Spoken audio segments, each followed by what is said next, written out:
네, 오늘 우리에게 주신 하나님 말씀은 마태복음 17장 24에서 27절입니다. 제목은 배려, 영어로는 thoughtfulness 이렇게 잡아보았습니다. 24절부터 27절까지 한 절씩 교독하겠습니다. 제가 먼저 24절을 읽겠습니다. 가버나움에 이르니 반세계를 받는 자들이 베드로에게 나와 이르되 너의 선생은 반세계를 내지 아니하느냐. 이르되 내신다 하고 집에 들어가니 예수께서 먼저 이르시되 시몬아 내 생각은 어떠하냐. 세상 임금들이 누구에게 관세와 국세를 받느냐. 자기 아들에게냐 타인에게냐. 베드로가 이르되 타인에게니이다. 예수께서 이르시되 그렇다면 아들들은 세를 면하리라. 그러나 우리가 그들이 실족하지 않게 하기 위하여 내가 바다에 가서 낚시를 던져 먼저 오르는 고기를 가져 입을 열면 돈 한 세겔을 얻을 것이니 가져다가 나와 너를 위하여 주라 하시니라. 아멘. 할렐루야. 오늘 본문의 이야기는 매우 독특하고 흥미롭습니다. 여러분 그렇지 않나요? 읽어보니까 예수님 무슨 마치 옛날에 우리나라의 그 도사들처럼 그렇게 행동하시는, 그렇게 기적을 행하시는 그런 모습을 볼 수 있죠.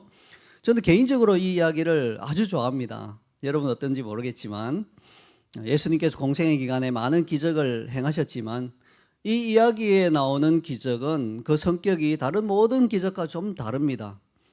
어떻게 보면 좀 유일무이한 그런 기적이라고 말할 수 있습니다. 자, 왜 그렇습니까? 예수님의 다른 모든 기적은 치유나 축사 혹은 오병이어처럼 다른 이들을 돕기 위한 것이 주 목적이었습니다. 아니면 성육신이나 부활처럼 당신 자신이 구원의 경륜을 이루기 위해서 반드시 일어나야 할 그런 기적, 그러한 기적을 일으키신 것이 대부분인데, 오늘 기적은요, 오늘 이 기적만은 예수님께서 소소하게 당신 자신을 위해 행하신 기적이기 때문에 그렇습니다. 오늘날 젊은 세대들이 좋아하고 추구하는 것 하나가 있죠. 뭡니까? 줄임말로 소확행이라고 하는데요. 이걸 알아들으시는 분은 한국의 상황에 좀 관심이 있으신 것 같아요. 이 소확행이란 뭐냐? 이렇게 빠듯한 살림에서 돈을 아껴서 모아요. 그 옛날 어르신들 같으면 그렇게 아껴 모은 돈으로 뭔가 의미 있는 일, 집 대출을 갚는다든지 이런 데 쓸 텐데, 요즘 젊은 세대는 이걸 장래를 위해서 많이 아껴서 계속 쌓는 개념이 아니라 어느 정도 딱 모이면 이걸 온전히 자기의 행복을 위해서 딱 쓰는 거예요. 그래서 아주 유명한 카페 가서 굉장히 비싼 음료나 디저트 같은 걸, 호텔 디저트 이런 거 있잖아요. 몇만 원씩 하는 거. 이런 걸 먹으면서 이렇게 말하는 거예요. 소소하지만 확실한 행복이다. 그렇죠. 해외여행 가는 거에 비했으면 소소하죠. 그러나 확실한 행복이죠. 이런 거를 이제 하는 걸 두고 소확행이다 이렇게 표현을 해요. 근데 저는 오늘 본문의 이 이야기가 거의 복음서에 유일하게 기록되어 있는 소확기, 즉 예수님께서 자기 자신을 위해 행하신 소소하지만 확실한 기적이다, 그렇게 칭하고 싶습니다. 그런데 예수님께서 성전세를 내신 오늘 본문의 기적을 조금 더 깊이 들여다보면요, 예수님께서 당신이 자신을 위해서 성전세를 납부하고자 하는 그런 목적만을 위해서 이 기적을 행하신 것은 아니라는 사실을 알 수 있습니다. 거기에는 오늘 오늘 메시지의 제목이자 주제인 다른 사람들을 향한 배려가 숨겨져 있습니다. 배려가 뭔가요? 오늘날 사람들이 그 배려라는 것을 많이 잃어버렸죠. 과거에만 해도 다 많은 사람들이 서로를 배려하고 살았는데, 오늘은 개인주의가 좀 팽배하다 보니까 이 배려라고 하는 개념이 점점 약해진 것 같아요.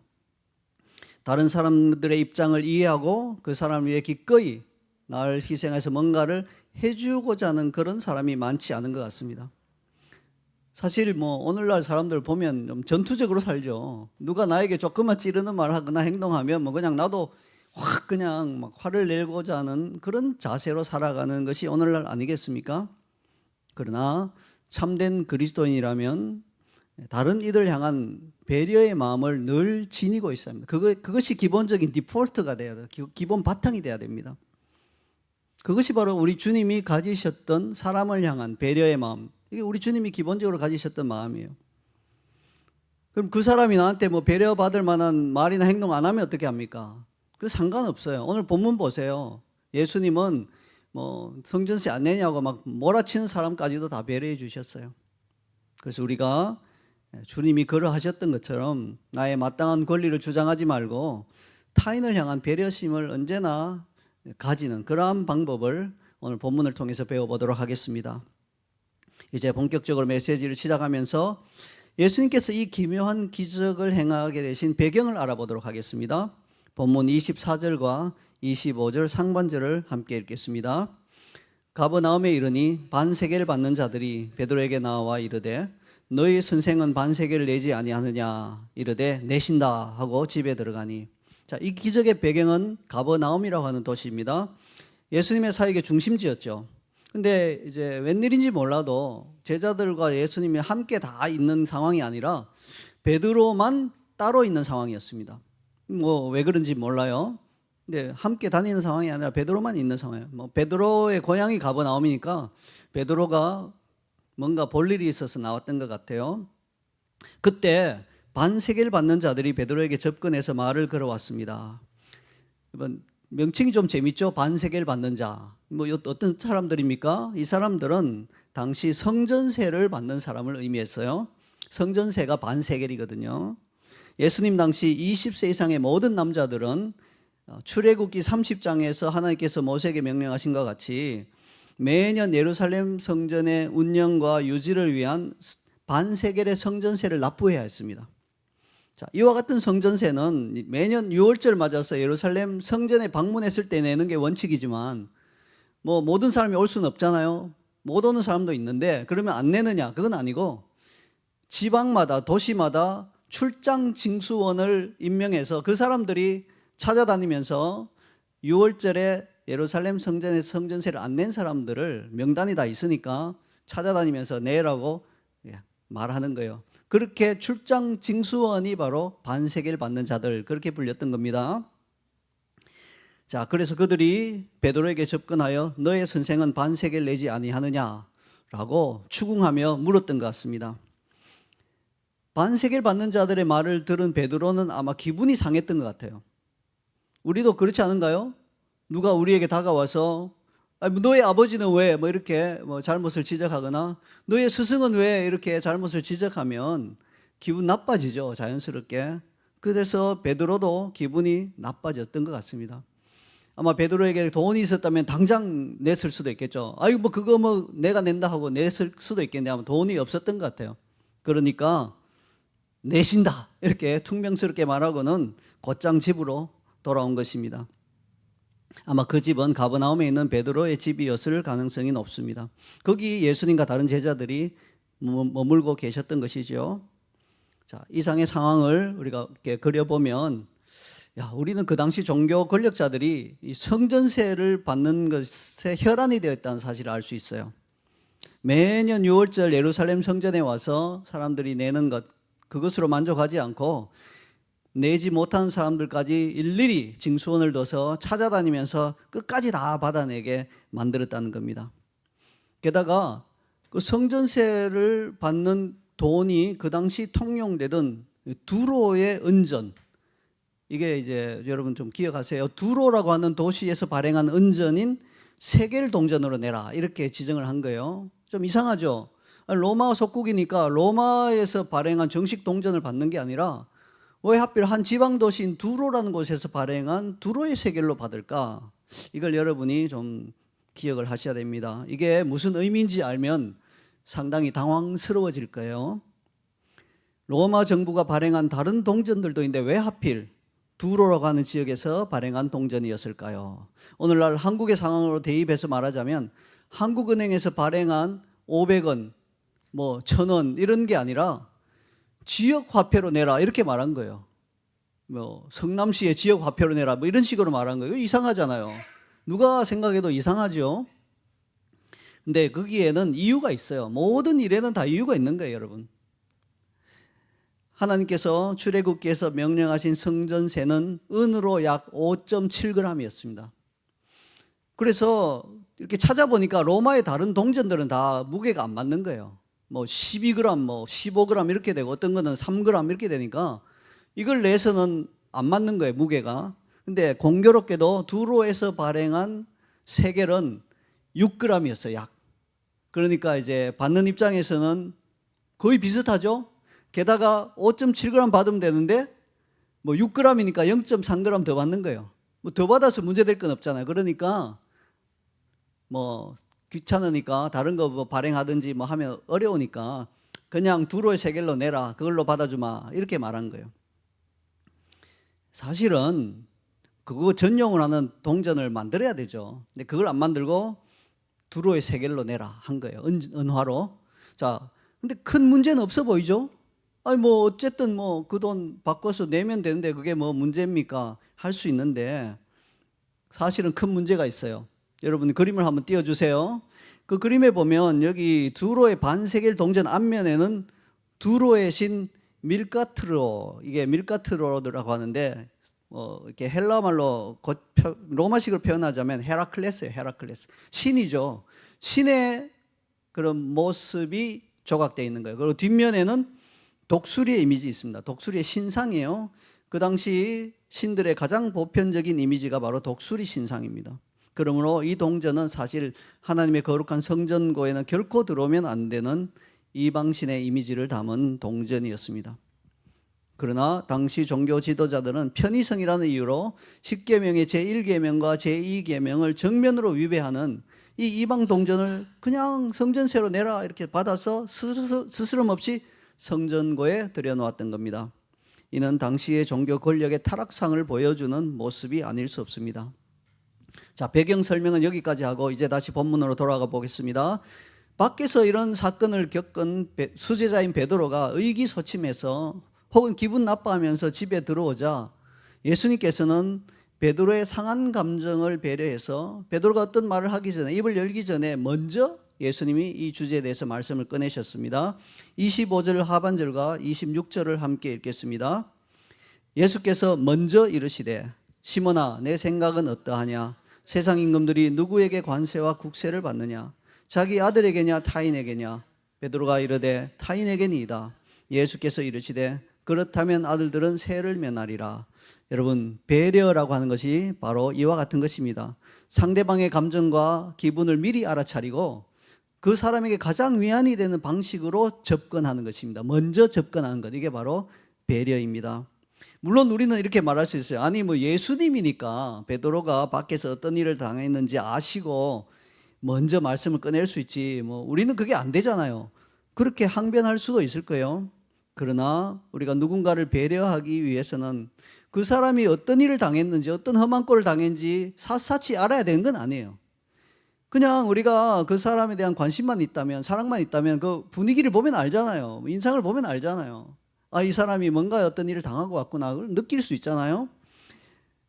물론 우리가 성령 충만하다면요, 그 벽까지 뛰어넘을 수 있어요. 우리도 예수님처럼 지식의 은사가 충만하다면 그 사람이 길에서 무슨 일을 당했는지 정확하게 알고 예수님처럼 말할 수 있어요, 먼저. 그러나 그렇지 않다 하더라도 하나님께서 우리에게 주신 일반적인 그런 감각이 있잖아요. 느껴지는 육감이란 게 있잖아요.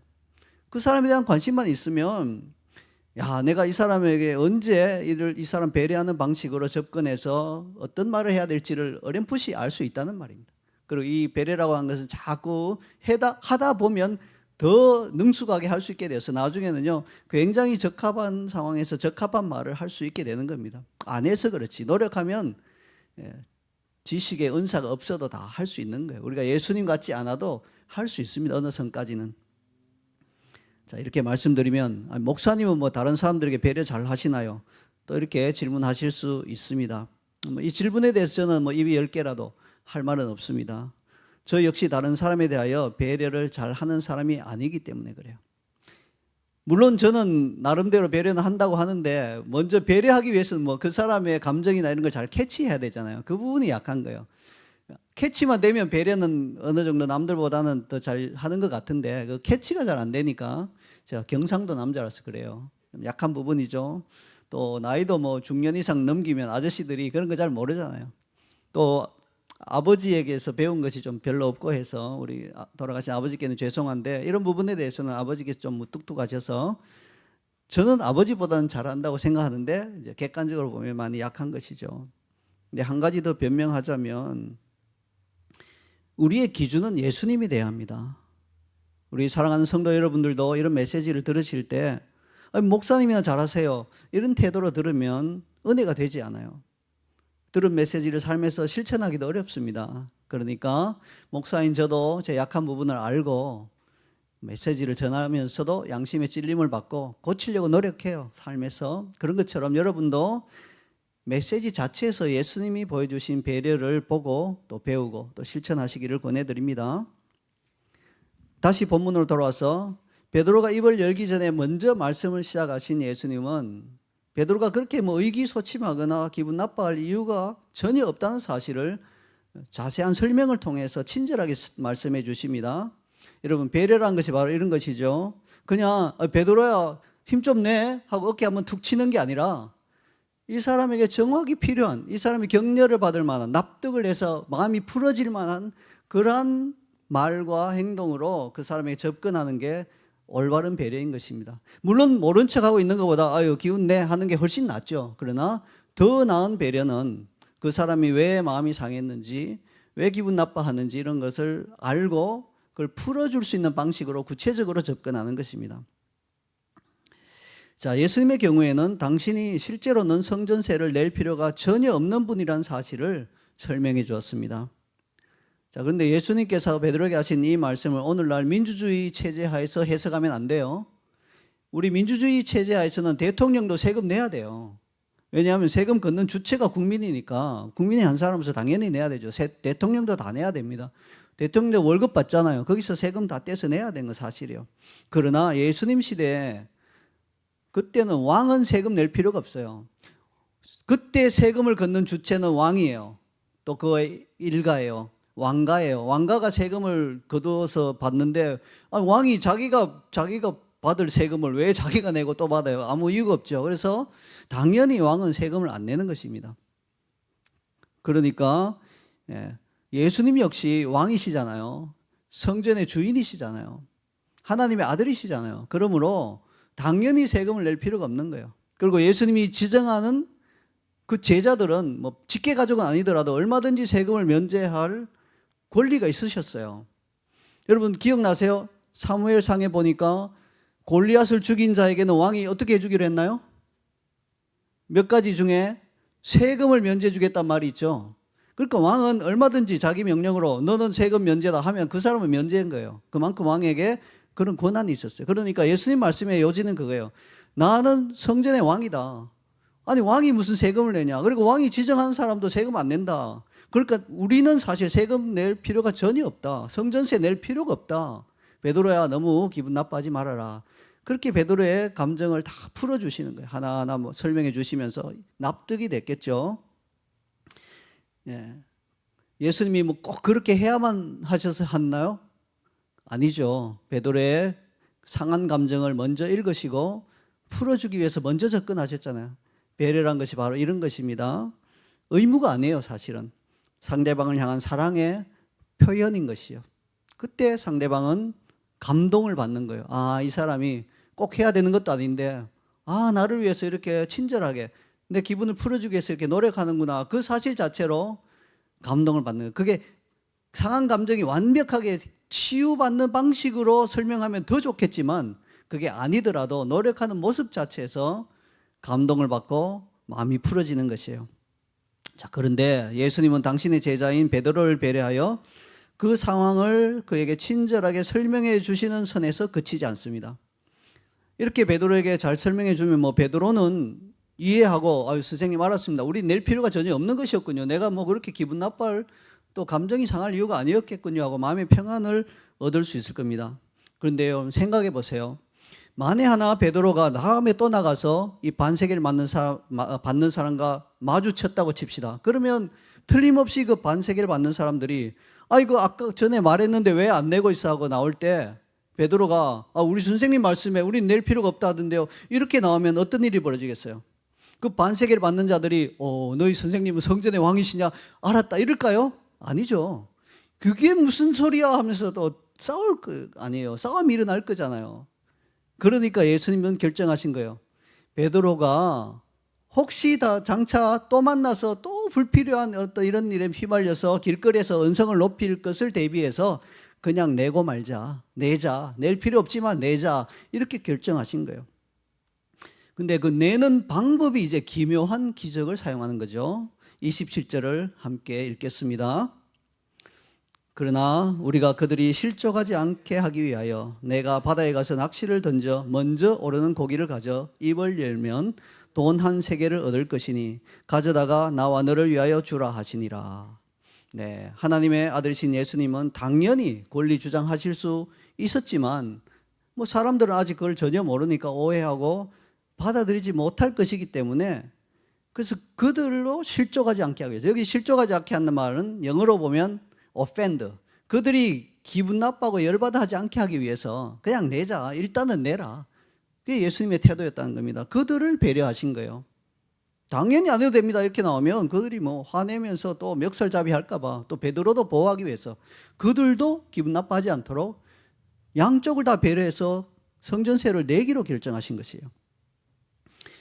얼마나 놀라운 배려인가요? 대부분의 사람들은 자기에게 정당한 권리가 있으면 남이 뭐 오해하든 말든 기분 나빠하든 말든 입장이 곤란해지든 말든 상관하지 않는 것을 생각해 보면 예수님의 배려는 참 배울 점이 많습니다. 자, 그런데 예수님께서 주라고 하신 성전세 반 세겔은 어느 정도 가치가 있을까요? 뭐 정확하게 오늘날 금액을 얼마다 말할 수는 없지만 대략 노동자의 이틀치 품삯에 해당합니다. 뭐 따지고 보자면 뭐 호주불로 한 200불 정도 되겠죠. 아니면 300불 정도 되겠죠. 큰 돈은 아니죠. 그래서 예수님은 얼마든지 돈꾀를 맡은 가룟 유다에게 명령하여서 그 돈을 베드로에게 내주라 하실 수 있었을 거예요. 뭐 그 정도 여유가 없었을까요? 12제자를 데리고 계속 사역을 다니시는데 뭐 그 정도 돈은 없지 않았을 거예요. 하지만 예수님은 공동체의 돈꾀를 성전세를 내는데 사용하지 않으셨습니다. 오히려 초자연적인 기적을 통해서 그 돈을 마련하셨습니다. 여러분, 왜 예수님이 돈꾀에서 안 주시고 기적을 통해서 마련하셨을 거라고 생각하세요? 한번 묵상해 보셨나요? 저도 이 부분을 좀 묵상해 보는 가운데 몇 가지 이유가 떠올랐어요. 물론 뭐 가장 큰 이유는 돈꾀 축나지 않고 그냥 어디서 공돈 생겨서 냈다 이렇게 생각할 수 있는데 그게 핵심은 아니잖아요. 뭐 예수님이 공돈 바라시는 분이 아니잖아요. 그 외에 다른 이유들을 제가 좀 묵상하는 가운데 몇 가지 이유가 떠올랐어요. 첫째는요, 의기소침한 베드로를 격려하시고자 하는 예수님의 배려였던 것이에요. 여러분, 그리스도인이 가장 익사이팅하게 되는, 가장 고무되는 상황이 있다면 언제일까요? 예, 뭐 하나님의 임재가 직접 임할 때 가장 그렇겠지만 그 외에는 기적을 목도하는 순간이에요. 그때는 막 업되는 거예요. 너무 기분이 좋아지는 거예요. 저도 몇 번 놀라운 하나님의 기적을 직접 경험한 적이 있는데 그때마다 막 소름이 돋고 막 하나님이 나와 함께 계신다는 확신이 들면서 그날 하루는 진짜 행복하더라고요. 최소한 그날 하루는. 바로 그런 겁니다. 베드로가 기적의 현장에 직접 가 보냈잖아요. 내가 가서 낚시해 올게 그게 아니라 네가 가서 낚시를 던져서 먼저 오르는 고기 입을 열면 한 세계를 발견할 거다. 여러분, 베드로가 긴가민가하고 갔겠죠. 아직까지는 뭐 예수님의 기적을 많이 받긴 했죠. 설마 이런 기적까지, 이건 뭐 병자가 낫는 이런 기적하고 또 괴가 다르니까 설마 이게? 하고 갔겠죠. 긴가민가했을 텐데 진짜로 낚시 던져서 먼저 오르는 물고기 입을 딱 열었을 때 한 세겔이 그 안에 있는 걸 봤을 때 얼마나 스릴이 넘치고 막 소름이 돋았겠습니까? 그래서 베드로는 의기소침해서 의기양양으로 확 바뀌었을 겁니다. 이게 베드로를 향한 예수님의 배려죠. 그걸 위해서 예수님은 기적적인 방식으로 성전세를 마련하신 거라고 생각이 됩니다. 두 번째, 예수님께서 이 기적을 행하신 그 이유는 당신이 성전세를 내야 될 의무가 하등 없는데도 내라고 강요하니까 공적 이렇게 돈꾀라고 하는, 제자들과 함께하는 그 돈꾀에서 공적으로 내기는 싫으셨던 것 같아요. 그렇게 되면 이제 오늘날로 말하면 회계장부에 기록이 남고, 그죠? 예. 유다가 뭐 회계장부를 기록했는지는 모르겠지만 기록했다면 안 하더라도 남잖아요. 한 세겔 지출, 명목, 성전세 납부. 이렇게 하니까 이것은 뭐 이미 이게 성전세를 납부해야 되니까 납부하는 거다는 기록이 남잖아요. 그러니까 예수님의 마음 가운데는 기록 남기지 말고 그냥 하도 뭐라 안 내도 되는데 내라 하니까 그냥 비공식적인 루트로 내고 나는 낼 필요가 없다는 것을 공적으로는 남기겠다. 이런 뭐 태도였던 것일 수도 있겠습니다. 세 번째로 예수님은 당신이 정말 성전의 주인이라는 것을, 즉 하나님이라는 것을 선포하기 원하셨던 것 같아요. 하나님이 하나님 되심을 선포할 수 있는 몇 가지 방법이 있는데요. 그 중에 중요한 것 하나가 기적이죠. 사람이 도저히 행할 수 없는 일을 하나님께서 하시면 하나님은 당신이 전능한 하나님이라는 걸 선포하는 거예요. 그러니까 기적을 통해서 마련해서 주면, 야, 나한테 성전세 내라고 그렇게 했지. 자, 여기 성전세가 있는데 이거는 하나님만 할 수 있는 기적으로 마련한 거야. 그러니까 내가 왕이야. 이거를 주면서 선포하기를 원하셨던 것 같아요. 이런 세 가지 정도 이유로 예수님께서는 바로 기적을 통해서 성전세를 마련하신 것이라고 저는 믿습니다. 아울러 이 구절에서 우리는 예수님께서 베드로에 대해서 끝까지 배려하시는 모습을 발견할 수 있습니다. 앞서 반세계를 받는 사람들은 베드로에게 너의 스승님은, 너의 선생님은 반세계를 내지 않느냐 그렇게 캐물었죠. 그러므로 베드로는 그 사람을 찾아가서 사실 그들이 요구한 스승님을 위한 반세계만 내면 되는 상황이에요. 자, 근데 생각해 보세요. 만약에 예수님께서 물고기 입속에서 반세계만 나오게 해서 베드로에게 주어서 가서 내라 하셨다면 베드로가 가서 반세계를 냈을 때 어떤 일이 벌어질 수 있을까요? 이 사람들 악랄하고 악착 같잖아요. 그러니까 반세계를 받으면서 뭐라고 말할 것 같아요? 그래, 너의 스승은 냈다. 자, 치자. 너는 안 내냐? 또 이렇게 나올 수 있잖아요. 그러면 또 베드로는 또 의기소침해진 거예요. 돈이 없는데 우리 스승님이 그거 내면 되는 거 아니었어? 이렇게 나올 수밖에 없잖아요.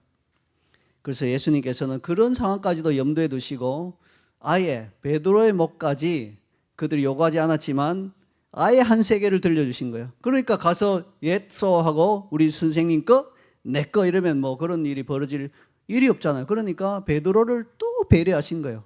반 세계만 내도 되는데 한 세계를 만들어서 베드로의 손에 쥐어 주신 것입니다. 예수님께서는요, 이런 상황까지 다 고려하신 것이에요. 그래서 물고기 입속에서 한 세계를 얻게 하시려고 베드로들어 두 사람의 성전세를 내게 하셨다고 믿습니다. 얼마나 놀라운 배려인가요? 이 짧은 본문에서 사람들을 향한 예수님의 숨겨진 배려가 끝이 없는 것 같아요. 자세히 들여다보니까 그 순간순간마다 하시는 말과 행동 전체가 다 사람들을 향한 배려셨던 거예요. 제가 오늘 본문을 묵상할 때 하나님께서 이집트의 이름 모를 한 그리스도인 여인에게 베푸신 배려에 대한 놀라운 실화 간증이 불현듯 제 머리에 떠올랐습니다. 그래서 그 이야기를 나눠보고자 합니다. 이집트 수도인 카이로에 살고 있던 그 여인은 독실한 그리스도인이었습니다.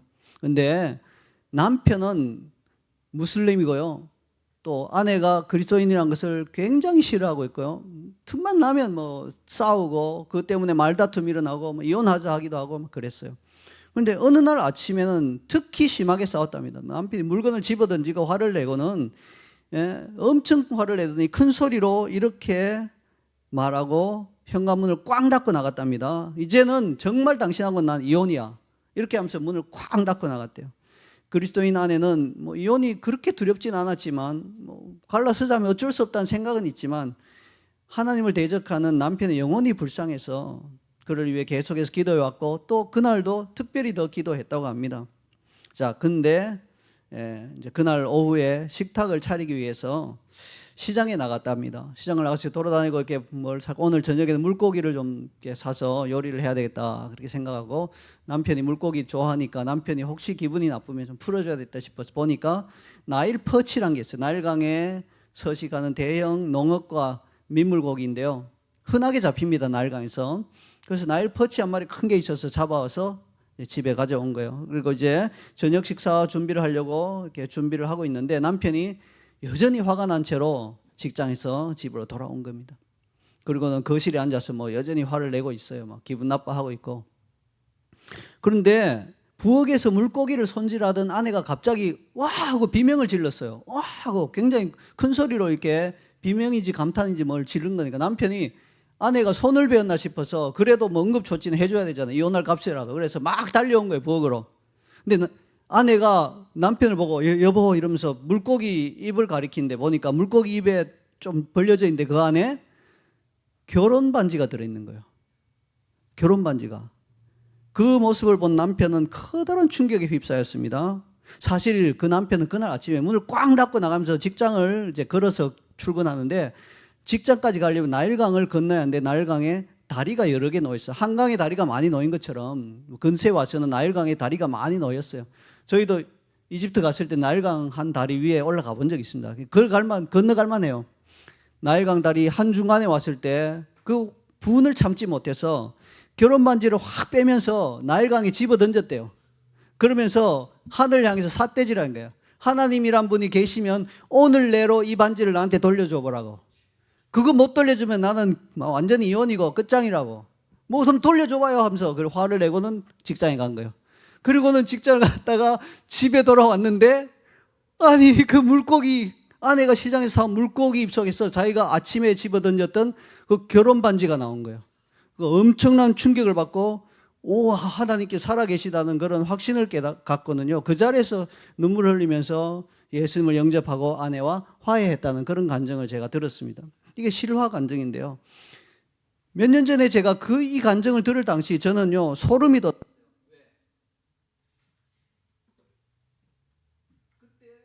이 간증을 들을 때 왜 소름이 돋았냐면요, 하나님의 위대하심에 소름이 돋았어요. 근데 지금 배려라고 하는 키워드로 메시지를 준비하는 상황에서, 야, 하나님의 배려가 놀랍구나. 이런 뭐를 이 한 여인을 위한 그 하나님의 배려, 무지하고 거친 남편의 말도 안 되는 이런 미친 행동을 하나님께서 무시하고 지나치지 않으시고, 당신의 귀한 딸을 위해서 요나를 삼킨 큰 물고기에게 명령하신 것처럼 나일 퍼치에게 명령해서 저 반지를 삼키라 그렇게 하시고, 그 퍼치가 바로 그날 낚시꾼에게 잡히게 하시고, 낚시꾼이 바로 그날 시장에 팔게 하시고, 그 수많은 시장에 사람들이 오고 가고 많은 나일 퍼치들 가운데 그 아내가 하필 그 나일 퍼치를 집어들게 하시고, 집에 와서 손질하던 중에 발견되게 하시는 그 하나님의 배려에 저는 이제 거기에 소름이 돋더라고요. 야, 하나님은 사람을 이렇게 배려하시는구나. 거기에 저는 정말 감동했어요. 오늘 예수님께서 베드로에게 하신 그 배려, 심지어 반세계를 받는 자들에게 하나님을 이라는 이름하에 이방신의 형상이 새겨진 그 동전을 받으러 다니는 그런 자들까지도 실족하게 하지 않기 위하여 그들을 배려하시는 예수님의 그 모습, 이것이 바로 하나님이 인간을 향하신 배려인 것입니다. 이제 메시지를 마무리하려고 합니다. 과거에는 신앙이 되든 아니든 간에요, 기본적으로 다른 사람을 향해 배려하는 마음과 자세가 있었어요. 여러분 한번 기억해 보세요. 여러분 젊은 시절에 제가 어렸을 때는요, 기억나요. 영화관에 가서 영화를 보고 있는데 영화가 시작된 이후에 영화관에 뒤늦게 어쩔 수 없이 들어온 사람들은요, 완전 죄인처럼 허리를 90도로 숙이고 그 영화 보는 사람이 방해받지 않도록 막 이렇게 종종걸음으로 걸었어요. 그때 당시는 뭐 핸드폰도 없으니까 뭐 후라시도 못 켜고 어두운 가운데서 더듬더듬거리면서 자기 자리를 찾아갔어요. 죄인이라도 된 것처럼. 오늘날 어떻습니까? 와, 허리를 꼿꼿하게 펴고 뒷사람이 뭐 방해받든 말든 자기 후라시 켜고 막 돌아다니면서 자기 자리를 막 일일이 이렇게 확인하고 앉는, 뭐 배려라고 하는 것은 거의 사라진 시대가 되어버렸습니다.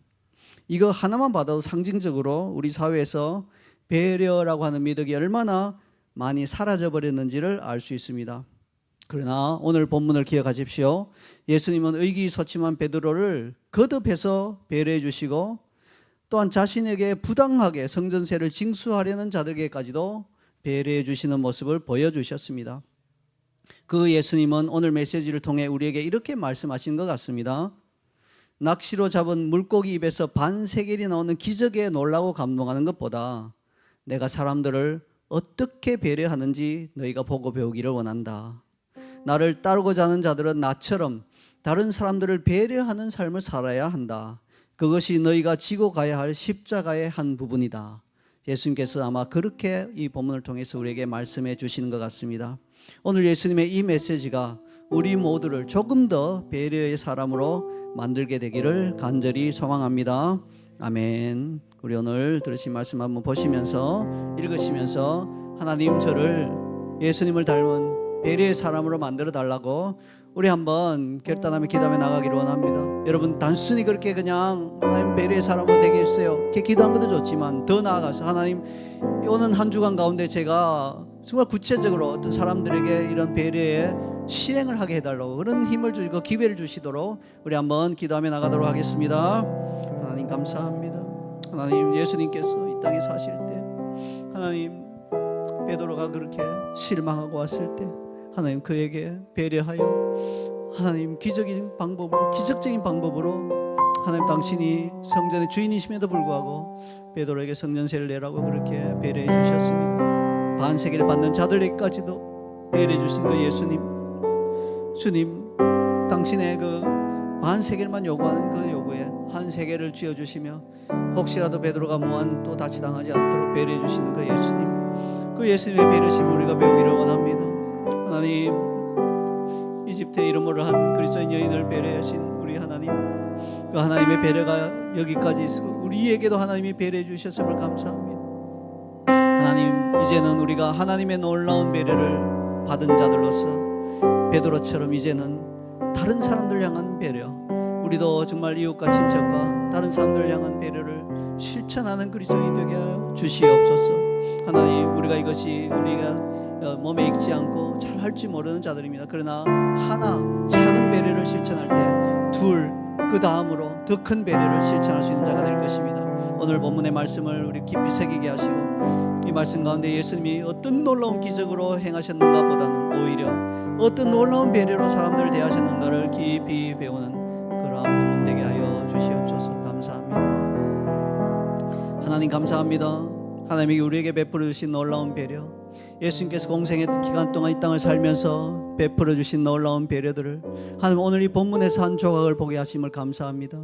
하나님, 이 본문이 단순히 주님이 도사처럼 놀라운 기적을 행하였다 이런 본문으로 끝나지 않게 하시고 하나님, 이 본문 가운데 곳곳에 숨겨져 있는 사람들을 향한 예수님의 놀라운 배려를 배우고 우리도 예수 그리스도의 제자라면 배려의 사람들 되게 하여 주시옵소서. 그래서 우리 주변에 상한 사람들, 상처 입은 사람들, 우리가 비록 그들을 다 문제 해결해 주지는 못하겠지만 최소한 그들의 감정을 배려하여 그들에게 친절하고 다정한 말로 위로하고 격려하는 말로 다가갈 수 있음을 깨닫게 해주시고 오는 한 주간 이것을 실천할 수 있도록 우리에게 힘과 용기와 믿음 주시고 특별히 기회를 허락하여 주시옵소서. 감사드리며 예수님의 이름으로 기도합나이다. 아멘.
이 땅에 오셔서 공생의 기간 동안 배려가 무엇인지를 우리에게 몸소 보여주신 우리 주 예수 그리스도의 은혜와 하나님 아버지의 놀라우신 사랑과 성령의 감동과 충만 교통하심이 이 땅을 살아갈 때 우리도 주님처럼 우리의 사랑하는 이웃과 친척과 친지들, 심지어는 우리를 대적하는 자들에게까지도 하나님의 마음으로 배려를 보이기를 소원하며 결단하며 이 시간 머리를 숙인 사랑하는 우리 자연시시 모든 성도들 위해 이제부터 영원토록 함께 있을지어다. 아멘.